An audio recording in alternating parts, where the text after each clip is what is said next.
Yeah. Live. Good morning. This is a meeting of the House Criminal Law Subcommittee. We have two bills on the docket today. House Bill 234 dealing with service animals and House Bill 240 dealing with DNA searches. We're actually going to start with 240 mainly because this bill has been worked out, I believe, with all of the stakeholders from the Innocence Project to the state's attorneys to OPD and the like over the course of the last few months. And so really, we'll talk about quickly what the bill as amended does, as with these worked out amendments does. You can answer or ask any questions. And we have one amendment to consider, but I otherwise hope we can just vote this one quickly. We don't have that much time before floor, and I don't think this one is going to be controversial. So I've provided everyone with a reprint of 240, and you'll recall we've had some conversation about this. This is the bill about allowing for familial DNA searches to look for serious criminals, murderers, rapists, and it's sort of born out of finding serial killer, I think, in another state, and that's sort of making the news. So the reprint I sent around, I believe, and I'll let the sponsor answer any questions. I believe what they've done is they have restricted this to rape, murder, or crimes where there's a substantial threat of big public harm, and that people can opt out of the ability to have their DNA included in this.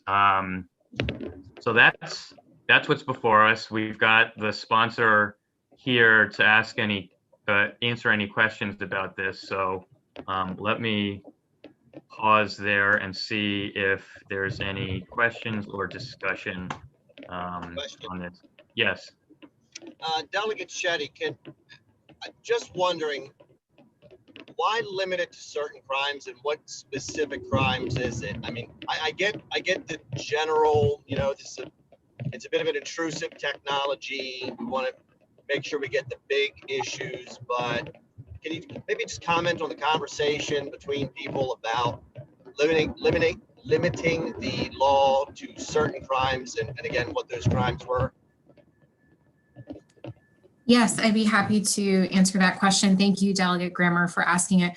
So we had a very thorough conversation with all of the stakeholders in the work group around this. And the consensus by all parties was that this is a very important tool for law enforcement, but that it should be limited due to, as you note, sort of the invasive nature of it, right? Like your DNA is so unique to you, and having that information just out there or available to search is a really big deal. And so the crimes that we've limited this to are the commission of or the attempt to commit murder, rape, felony sexual offenses, or a criminal act where the circumstances around the criminal act or acts are a substantial and ongoing threat to public safety and national security. So for those who are at like a computer and have the reprint available to them, it's on page 4, lines 10 through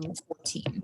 And so this, again, was really seeking to strike an important balance of the privacy concerns of individuals, because remember that those who are being searched in the FGG searches are actually presumed innocent parties. They're not looking for people. What law enforcement is doing is they're using this as a tool to identify potential suspects and leads, usually when there is, they've hit a dead end in an investigation. And so we wanted to preserve and balance the ability of law enforcement to utilize this important tool, while at the same time protecting the privacy of those who are presumed innocent. Okay, so it sounds like what we did is we we got the big ones, rape, murder, and then we said, and if it also is a substantial threat to public safety, which technically could be anything. If Well, I can, the conversation was more around hypotheticals, like there's a bomb threat or like something that's like a very imminent danger. You know, we need to quickly try and find somebody because there is a very substantial threat to bodily harm and public safety. So that those are like the kinds of scenarios that we discussed. Wow, I'm so excited to see so many questions about today. This is great. would it apply to kidnapping or human trafficking? I suppose if that presented an ongoing threat, then it would fall into the latter category. Would you object to explicitly including those two crimes? And the only reason I ask, I grew up watching Unsolved Mysteries, and you know, those cases stick in your heart, kids missing, and a lot of those, the offender, it was across states, and a lot of them were cross state scenarios. There were scenarios where people had bounced to another state and executed the same crime. And you know, we continue to see that today with the rise of human trafficking. So would you object to including those two crimes specifically? I would leave it to the discretion of the subcommittee. We did not, we limited it within the work group discussion to these crimes specifically, again, because of that delicate balance we were trying to strike. And this was not objected to by law enforcement or the state's attorneys. So this specific list there was no objection to the current list. So I leave it to the subcommittee's discretion. Sorry, can you clarify this specific language here? The commission or attempt to commit murder, rape, or a felony, sex offense, criminal act, circumstances, blah, blah, blah, substantial and ongoing threat. Did all parties agree to that specific language? Yes. So that OPD, Innocence Project, Yes. everyone has signed off on that language? Yes. Okay. What's the status Chair, of the bill? Mr. Chair, in the I have Senate? my hand up. I think we have a line, Delegate Fisher. I think Delegate Davis is next. Okay.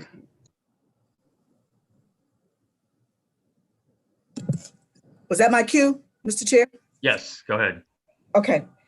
I remember this bill or one of the presentations that we got on it. And so my first question is for the sponsor. Do you feel good about it now, Delegate Shetty?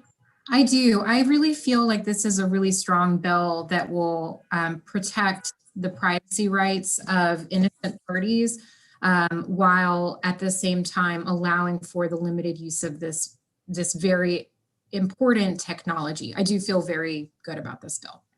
So my concerns are the guardrails on it, because what we learned from the presentation was this will disproportionately affect Black people. All right, because there are more of us in the database, and that is what came out of. All right, there's more of us in the database. It's going to disproportionately affect us because of our lineage, or that we're using it more often. So you mentioned dead end, but there's no prohibition for the officers using this as a first thing rather than the last thing. You know,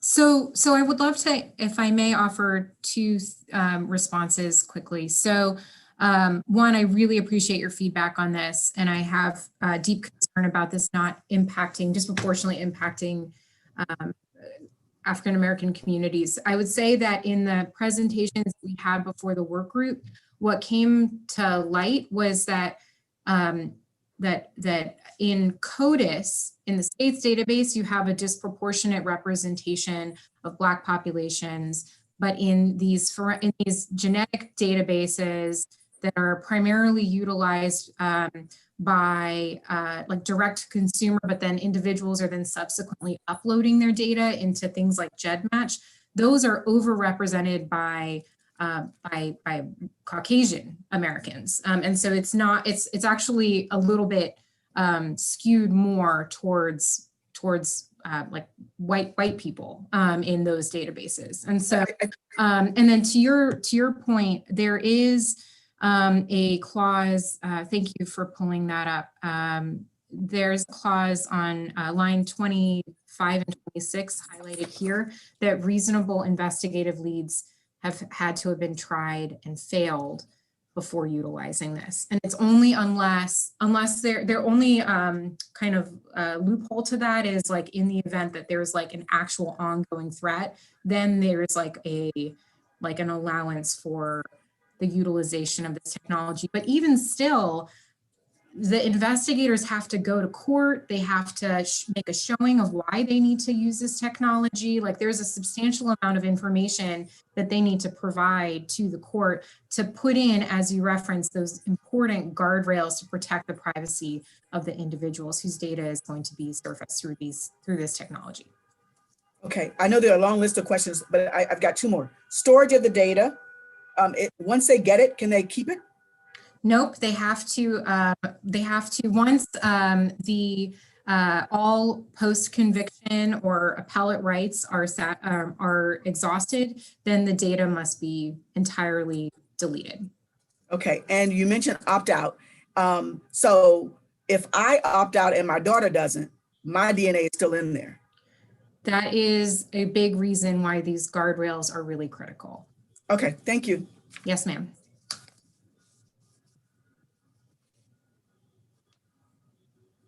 All right, Delegate Fisher, now we got you. Thank you. I wasn't trying to cut the line, Mr. Chair. There was just a lot of follow-up questions for one hand raised. I just want to thank Delegate Shetty for her work on this legislation and bringing all sides together on one piece of legislation. So I would like to make a motion to move favorable. I don't know if there's any other discussion, but I wanted to make a motion. I do have an amendment, You have an amendment. Okay. a suggestion. Okay, hold on. Well, number one, okay, you're gonna have an amendment. Well, we have a few more questions. Why don't we go through those? There's a motion. Okay, I'll hold my motion. You let me Okay. know. I'll answer as quickly as I can. Delegate McComas is next, and then we have Eric Hannon Carden. Thank you, Mr. Chair. Just briefly, this is really an impressive bill. Thank you. A lot of hard work.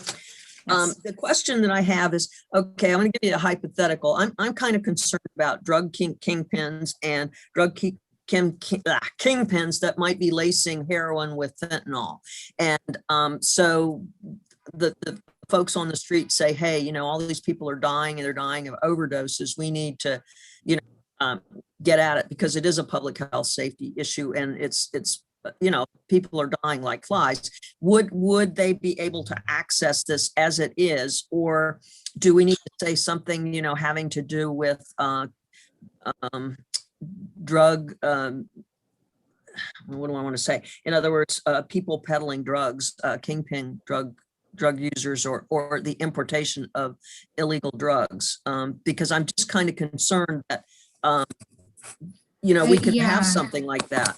Right, and I hear where you're coming from, and I certainly wouldn't want to limit law enforcement's ability to investigate cases like that. However, I believe that as currently constructed, it may not be utilized. So unless a showing can be made that there is like a substantial threat to national security, or if it falls in that last like ongoing threat, or I mean, Well, it's a threat to public safety or national security. right.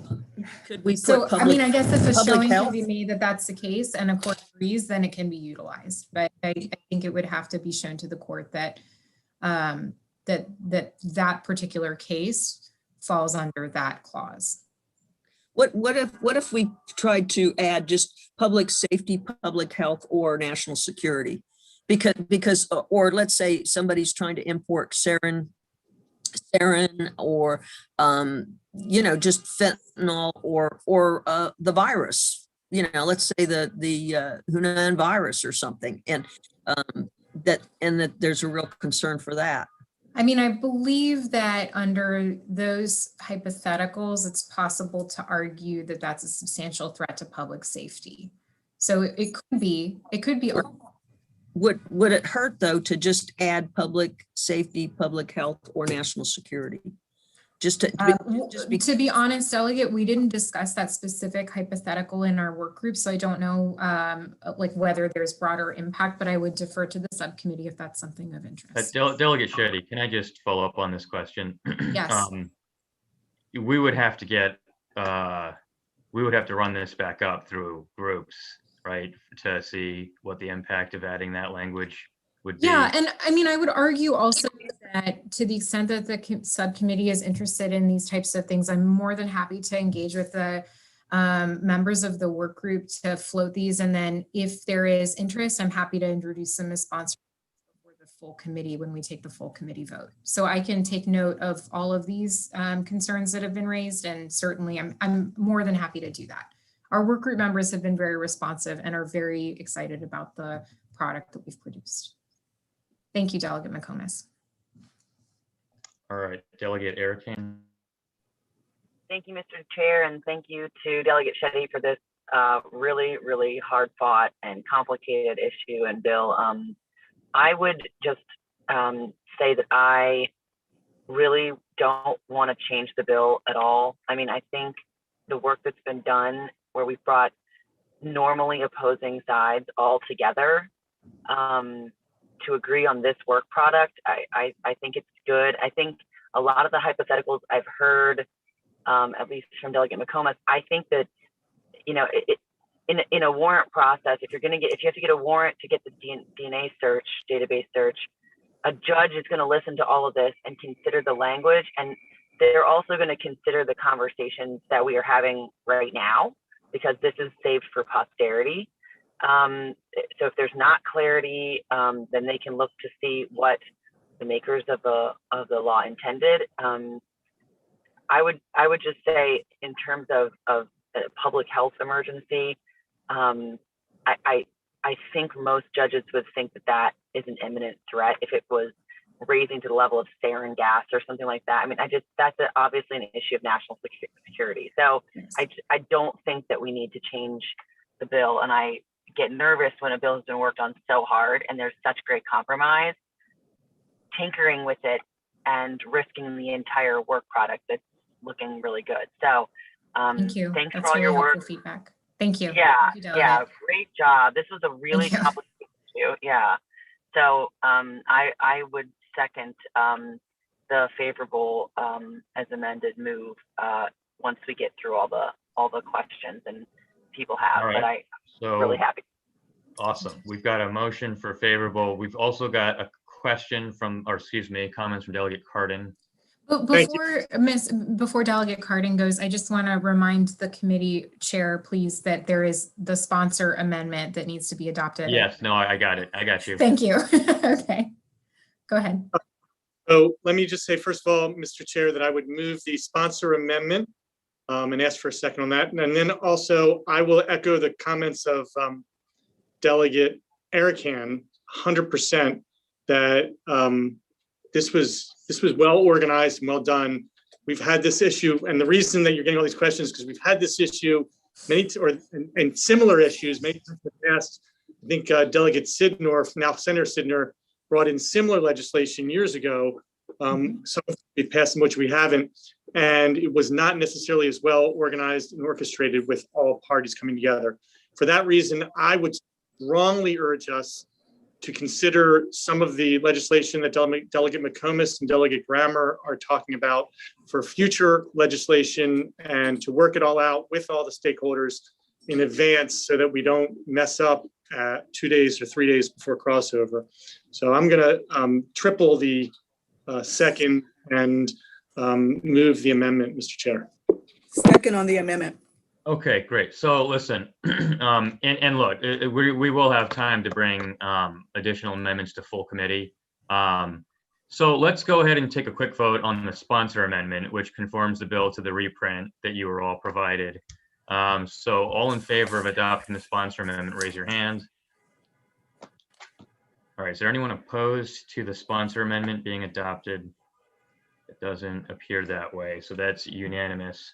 All right, so before we just do a quick vote on the bill, I want to bring in Caitlin McDonough is on this call with us and wanted to flag one question from, I believe, the private background check websites. Do you want to explain the question you'd like answered? Sure. And hi, everyone. I'm Caitlin McDonough. I represent the Coalition for Genetic Data Protection, which is basically consists of Ancestry and 23andMe. And I want to thank Delegate Chetty for working with me. I think what we have, and after she walked me through the bill diligently yesterday, and I really appreciate that. And I think actually the bill already accomplishes a lot of what we are asking, but we would be seeking just one clarifying amendment to the definition that I hope doesn't impact the rest of the bill. And if it's something for full committee, I certainly understand the timing on that. So all it is our members do not share with law enforcement, and we would not intend to share with law enforcement or open our databases under the provisions of this bill, meaning we wouldn't do the consent, we wouldn't do the notification, so they wouldn't have access under the bill. So the only amendment I would put forward, and I have shared this with Delegate Chetty, but I know she's still reviewing it, and it was kind of toward the last minute end, is that under the definition of direct-to-consumer genetic genealogy services, we add an additional clarifying provision that makes it clear that the regulations in this title would only apply to services that do open their databases under the provisions of the subtitle, basically. So, I mean, it's just clarifying. I think the bill already does this anyway, but it is tricky for a company to go through and match one provision with another provision. And if we meet this and we don't meet this, then finally come to the end and determine whether, we're subject to the licensure requirements in the bill. This would just make it explicitly clear. And if in fact we did change our policies, or any other company did, and open up under the provisions of the bill, then they would absolutely be subject to the provisions of the bill. So that's the only thing. I don't want to hold up the bill. We're very in line with the intent and the sponsor. So I just thank you for the opportunity.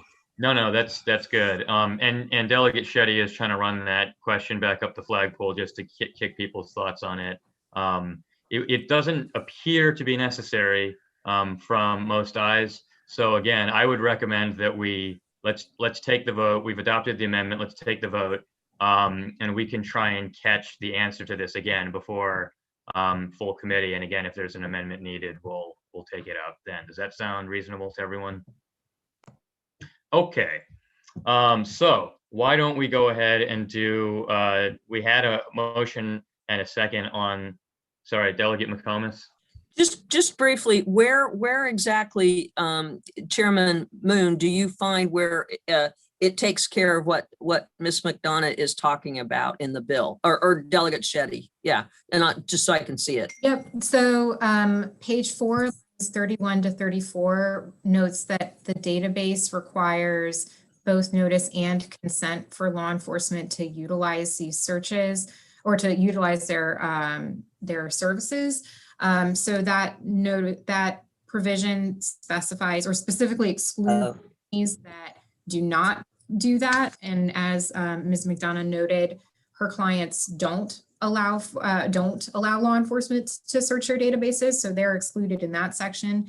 Page 5, lines 2 through 5 notes that the labs conducting FGGS analyses must be licensed by the state. So this is, again, referencing that this bill only covers labs that are utilized for FGGS searches as defined in this bill. Page 10, lines 31 through 33, licensure for these labs is required if they are providing testing in support of FGGS services. And then page 11, the new line 11, again notes that this only applies to labs conducting FGGS searches. So I believe that there are 4 sections specifically noting who this bill applies to. And so I don't believe that it's necessary to include amendments that say who it doesn't apply to, because you're already clarifying in the bill the types of entities that are going to be regulated by this language. Thank you. Okay, so let's get back on the bill. There was a motion for a favorable and a second. All in favor of the bill as amended with the sponsor amendments, raise your hand. Are there any opposed? All right, great. So thank you, Delegate Shetty. Let's quickly, we got maybe 5 or 10 minutes to quickly burn through the reprint on the service animals bill. That's House Bill 234, as you'll recall. I hope folks have had a chance to take a look at this. I'm gonna bring it up on the screen and have the sponsor explain the new reprint amendments. Hold on one second. All right, go ahead. Okay, sure. Thank you, Mr. Chair, and thank you, members of the subcommittee. So the new reprint, really what we did was put the bill back into sort of its original posture. Originally, the bill was creating a new section in the criminal law article. And so that way we're not messing with any of the other sections in the criminal law article, because I know one of the concerns was kind of adjusting the penalty, as it related to cockfighting. So this is the original bill. One of the things that we did with the bill now is we did separate out the killing and injury versus the interference portion of the bill. And so you will see all 3 of those kind of listed separately there. And B1 talks about intentional or recklessness. And so it's intentionally or recklessly killing a service animal or injuring a service animal. And then B2 talks about a person may not willfully or maliciously interfere with the use of a service animal. And so hopefully that will address some of the comments that were raised previously. And then if you go down to the penalty section, it's still a misdemeanor, which was the original posture of the bill. In C1, you will see that anyone who violates section B11 or 2 of this section, which is the intentional or reckless killing or injury, will be subject to a misdemeanor of no more than 2 years or a fine not exceeding $2,500 or both, versus the intentional interference of the service animal is a misdemeanor as well, subject to imprisonment of not exceeding 1 year and a fine not exceeding $1,000 or both. Lastly, we also changed as a condition of sentencing, the court may order restitution as opposed to shall order restitution. I know that that was also a concern that was raised by the judiciary.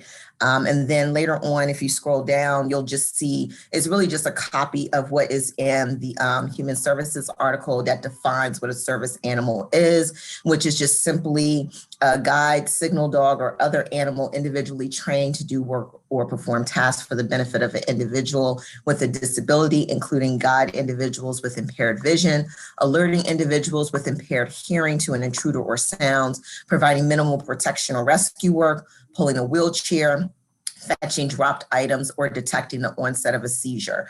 And so that's it. It doesn't include emotional support animals or anything along those lines. And so with that, I think that summarizes all the changes, and that's the bill.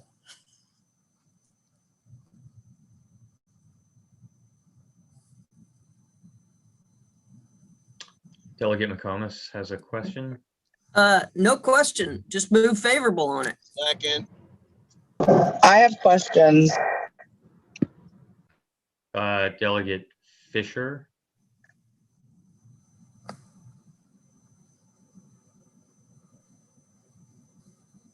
It looks like she's frozen, Mr. Chair.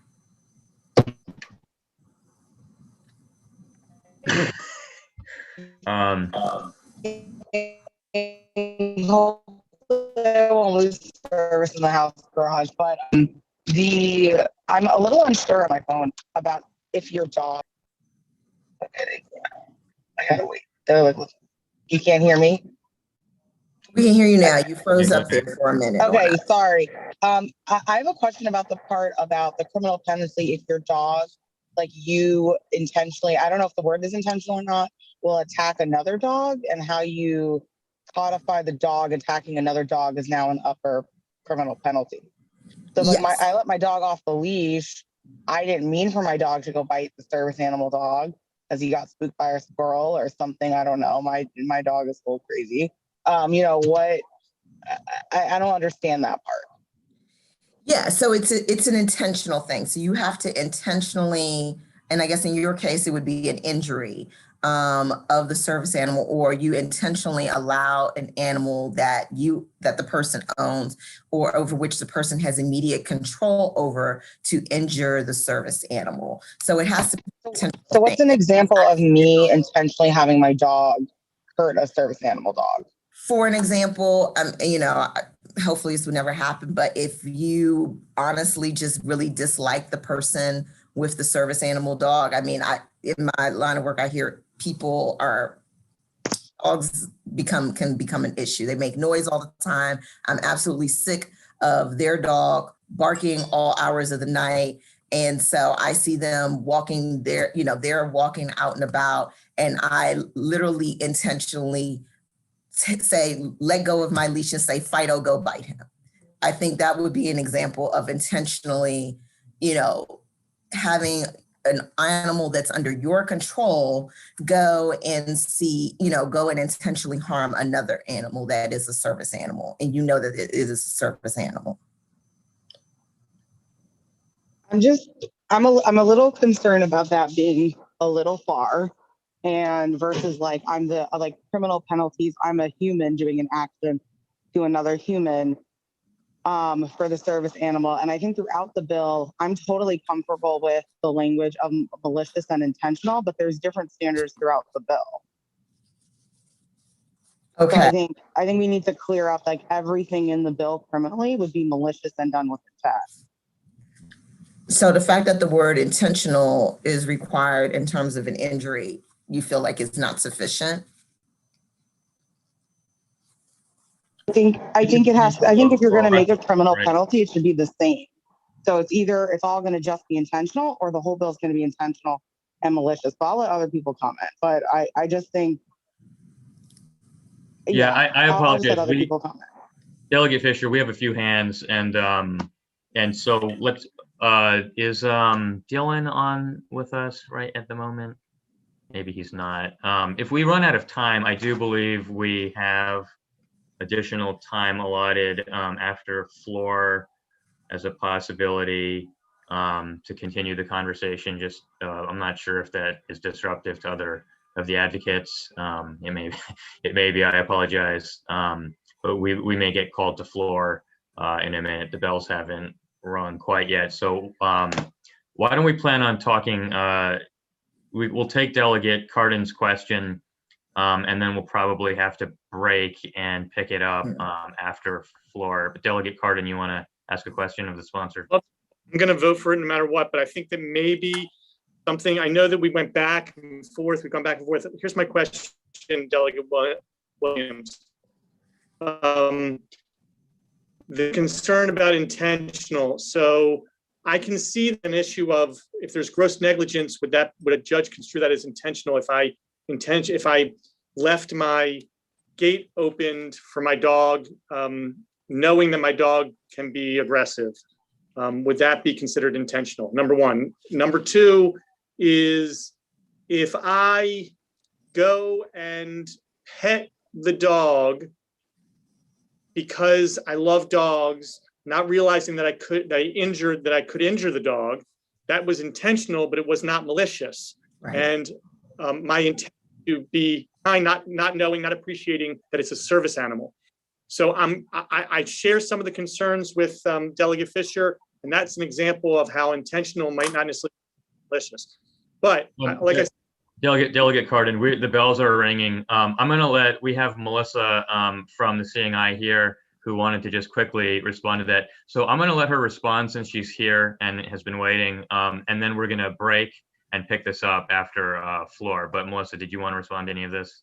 Yes, I thank you for the opportunity to speak. I want to respectfully share, as a guide dog handler myself, I'm blind, I have a seeing eye dog, and I've done a lot of work around these issues pertaining to attack and interference with service animals. And I will say anecdotally, the most common scenario is where someone has a dog and they don't intend for their dog to injure a service animal, a seeing eye dog. They're not setting out trying to hurt one of our dogs, but maybe they're on their cell phone and they have a 15-foot flexi lead and they're not paying attention, and their somewhat aggressive dog attacks or injures or bites a seeing eye dog and could potentially end that working partnership forever. Or maybe someone does leave their gate open because they think it's going to be fine, and their dog then escapes and attacks one of our dogs, and then potentially we end up in the street unsafe because our dog is attempting to defend itself or get away from that situation.